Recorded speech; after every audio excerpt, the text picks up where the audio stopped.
खलीफा चहारम अमीरुल मोमिनीन हजरत सैयदना अलीउल मुर्तजा रज़ी अल्लाह ताला अन्हु अपनी शुजाअत व बहादुरी, सखावत व फयाजी, इल्म व हिकमत और इब्तदाई दौर में इस्लाम के लिए अपनी खिदमात की वजह से सहाबाए कराम रिज़वानुल्लाह अलैहिम अजमाइन में एक मुमताज मकाम रखते थे। अवाइल उम्री और फिर नौजवानी में मुसलसल नबी अकरम सल्लल्लाहु अलैहि वसल्लम के घर में ज़ेरे तरबियत रहने की वजह से आप रज़ी अल्लाह ताला अन्हु को इल्म व हिकमत में वो गहराई नसीब हुई कि खलीफा दोम सैयदना उमर फारूक रज़ी अल्लाह ताला अन्हु ने उनको फैसला सुनाने वालों में सबसे ज्यादा अहल करार दिया। सरवरे कायनात सल्लल्लाहु अलैहि वसल्लम ने ग़ज़वा बदर में इस्लामी लश्कर के 2 स्याह झंडों में से एक हैदरे कर्रार रज़ी अल्लाह ताला अन्हु के हाथ में थमाया और दौरान जंग आप रज़ी अल्लाह ताला अन्हु की तलवार ने दुश्मनाने इस्लाम की सफ़ें उलटने में फैसला कुन किरदार अदा किया। इसी तरह 7 हिजरी में खैबर के बड़े बड़े मजबूत कलों में पनाह गुज़ीन यहूदियों पर फतह हासिल करने के लिए नबी अकरम सल्लल्लाहु अलैहि वसल्लम की निगाहे इंतखाब आप रज़ी अल्लाह ताला अन्हु पर पड़ी और यूं मुसलमानों को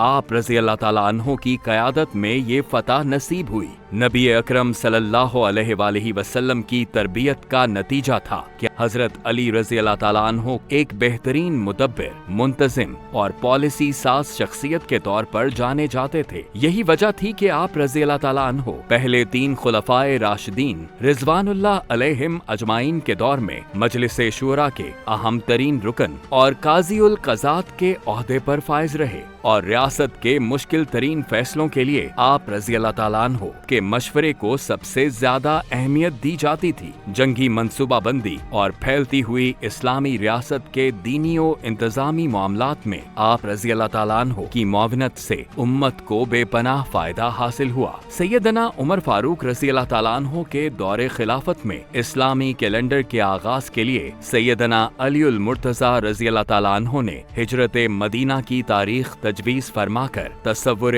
उम्मत और इस्लामी रियासत की अहमियत को वाज़े कर दिया, क्योंकि ये तारीख इस्लामी रियासत और मुआशरे की तश्कील की बुनियाद पर मुसलमानों के मुत्तहिद और मुनज़्ज़म होने की तारीख है। सैयदना उस्मान गनी रज़ी अल्लाह ताला अन्हु की शहादत के बाद इस्लामी रियासत अफरा तफरी का शिकार हो गई थी और बहुत से फितने सर उठा चुके थे। मुसलमानों से बैत आम लेने के बाद जब सैयदना अलीउल मुर्तजा रज़ी अल्लाह ताला अन्हु मसनद खिलाफत पर तशरीफ लाए तो सब्र व इस्तकामत के साथ तमाम मुश्किलात का डट कर मुकाबला किया और निज़ाम खिलाफत को नबवी मनहज पर कायम रखने के लिए अज़्म व हौसले के साथ हर चैलेंज को कबूल किया। आप रज़ी अल्लाह ताला अन्हु ने कुरान और सुन्नत को अपना रहनुमा बनाया और अल्लाह की धरती पर अल्लाह के निज़ाम को गालिब रखने के लिए आखिरी दम तक जद्दोजहद जारी रखी। सैयदना अलीउल मुर्तजा रज़ी अल्लाह ताला अन्हु ने 4 साल 9 महीने पर मुहित अपने दौरे खिलाफत में उम्मत को मुत्तहिद रखने और फितनों की सरकूबी के लिए बेइंतहा जद्दोजहद की। आप रज़ी अल्लाह ताला अन्हु के दौरे खिलाफत में उभरने वाला एक बड़ा फितना खवारिज का भी था। आप रज़ी अल्लाह ताला अन्हु ने जंगे नहरवान में इबरतनाक शिकस्त से दोचार किया, लेकिन खवारिज इस्लामी सल्तनत के मुख्तलिफ हिस्सों में फैलकर फितना अंगेजियों में मसरूफ थे। उन्हीं में से एक खारजी इब्ने मुलजिम ने हजरत अली रज़ी अल्लाह ताला अन्हु को नमाज पढ़ते हुए देखकर जहर में बुझी हुई तलवार से वार किया। आप रज़ी अल्लाह ताला अन्हु शदीद जख्मी होकर गिर पड़े और 3 दिन जख्मी रहने के बाद 21 रमजानुल मुबारक को शहादत के रुतबे पर फाइज हो गए।